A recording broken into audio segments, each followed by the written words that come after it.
It Started with a P is a picture book about a young king who has epic meltdowns when things don't go his way. His extreme reactions just make things worse. Hi, I'm Dan Skinner, and welcome to the Kids Bookshelf. Ahead, we'll explore the book and talk with the author Brittany Pomales about the inspiration behind it. Brittany, welcome to the Kids Bookshelf. Thank you so much for having me, Dan. How are you today? I'm doing well. I understand that the inspiration for this book has some sort of personal connection for you. It does. I'm a little bit like King Liam, or I definitely used to be more so when I was younger. It's easy to let your ideas run away with you, and sometimes they might be negatively impacting your day. So if you're having something not going your way, it's easy to get clouded by that and have your whole day affected. Like King Liam has this thought that something's going to ruin his birthday party and everything has to go, including the party. So that one thought definitely ran away with him. In this case, King Liam has a dream, but he doesn't remember all the details. He just knows there's something to do with the letter P that is going to ruin his party, and he does not want to happen. So tell us more about the plot of this book.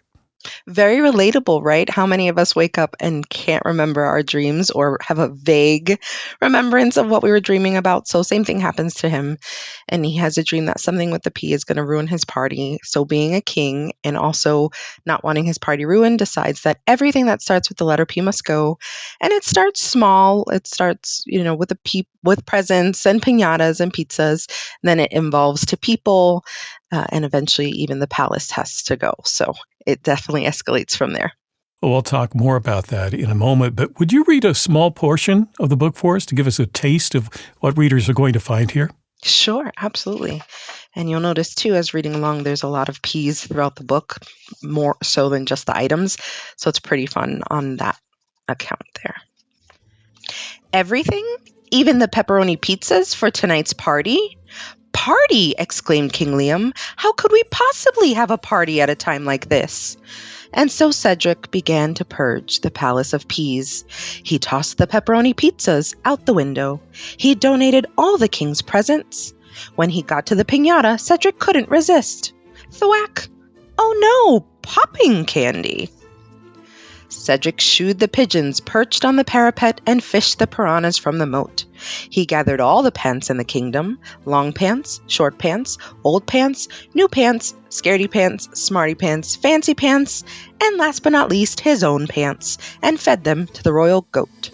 So lots of fun there in the repetition of words with P's, and in the text those P's are bolded so to draw attention to it for kids. And there are also some other kind of hidden things in the illustrations regarding P's as well. Tell us a bit about that.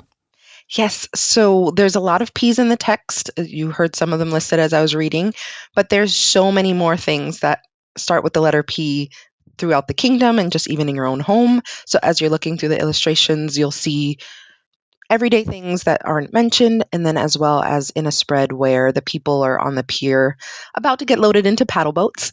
There are some animals that start with the letter P that aren't in the text. So you'll see like a penguin and a poodle.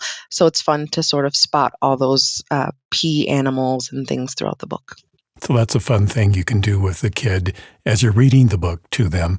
And that's another thing I want to ask you about. I mean, adults are reading these books to children, especially the younger children. So do you kind of keep that adult audience in mind as well? It definitely has different layers to it. Many adults will see that the language is a tiny bit older, which is as you're reading the picture book to children between 4 and 8, because that's the age range, the 4-year-olds will really like hearing the P sounds. So even if there's a bigger word that they don't understand, it doesn't really impact the reading experience for them. And it still keeps an 8-year-old engaged and challenged because you have some of those bigger words. And then it also keeps the adult excited because you're reading something that sort of has that substance vocabulary-wise. But it also has great art that all ages enjoy, even the adults. And it also has sort of that classic feel. So it feels almost like something you would have read when you were younger, even though it's something that was published now. So I think it's got a lot across the board for your younger reader and then the adult reader in the room. I'm talking with Brittany Pomales about It Started with a P, and our conversation will continue. If you're enjoying this discussion, please subscribe, like, and click on the bell so you know when I post new interviews. And thank you. This is your first picture book, and I think some people who have never written a picture book might look at it and say, oh, that's easy. You know, it's short, there aren't that many words, there are a lot of illustrations. How hard could it be? But as you know, it's actually quite the challenge. Yes, especially when there's so many layers. At first, you might start with one layer and build up. So if you think about it, you're writing draft after draft after draft, trying to build it all in. So if you think about it, there's some humor here, right? It's a funny story. There's the anxiety element to it that I mentioned about King Liam's thoughts running away with him. There's all the letter P's in there. There's the illustrations that are in there. So that's already 4 layers. Fortunately, Andrew Joyner did the illustration portion, so I wasn't responsible for that layer, but it's all part of putting it together. Then we have just even editing to make sure that all the grammar and punctuation is correct. So that's a whole nother layer. So there's a lot of layers that go into writing picture books, and a lot of people that are involved too. I've got my agent, my editor, my critique partners that helped me on the back end when I was building up the story. So it definitely a lot goes into it, but it's a fun medium for me. I've just writing other sort of short stories and other audiences and genres, but picture books definitely took the cake for me. Because picture books, you have that constraint too. There's only a certain number of pages, so only a certain number of words. And as you pointed out, you have to find that balance between the words and the illustrations to tell that whole story. I'm wondering what this experience has taught you about writing. A lot of it changed when I was younger. I thought I was going to write like a young adult novel or maybe a fantasy novel. And as I was writing along, I realized that the way my brain works is sparse language. So although it's not quite poetry, because you notice this book is not written in rhyme like some picture books are, but the sparse language, I still use alliteration and I use a lot of sort of rhythm to my writing as you read it to sort of bounce along. And that worked well for me as a writer. And it took a while to get there. There's a lot of pressure sometimes writers put on themselves thinking, this is what I read, so this is what I should write, or this is what is selling, so this is what I should write. And that's not always the case. And you always succeed when you work with yourself and not against yourself. So, well, this book is a fun read, but there are some subtle messages here, I would think, in this book. And for me, one of the takeaways is, King Liam has these meltdowns, and because he's the king, he can do whatever he wants. But it doesn't really work out well for him. He operates on less than complete information, jumps to conclusions, and it, often, as you can tell, does not work out well for him. Yeah, it definitely would have fared him a little bit better to maybe take a moment and pause and think before making his rash decision. But a good amount of times we don't, and children don't, because that's a skill that comes with time. So that is definitely something that'll be relatable to kids and even parents, because sometimes we can get caught in the moment too.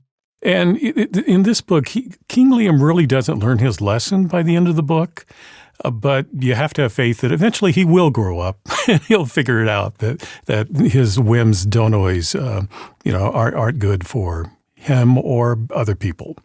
He does make some of it right, but he doesn't learn the lesson on the bigger scale. So he sort of learns that maybe in this instance, it wasn't the best reaction, but I don't think he realizes that it's a sort of bigger personality character flaw. And that's because I'm the author pulling the strings. So I know that, but he doesn't know that. So hopefully he'll have some more adventures to get a chance to learn that. Well, congratulations on having your first picture book out there. Do you see more picture books in your future?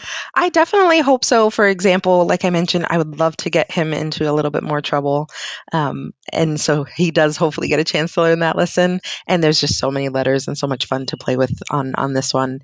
And then from there, I've got other things in even the board book range, so even slightly younger, that we were working on. So hopefully something will be popping up very soon. Well, since creating this picture book is fresh in your memory as the first time, what advice would you give someone who aspires to be a picture book author?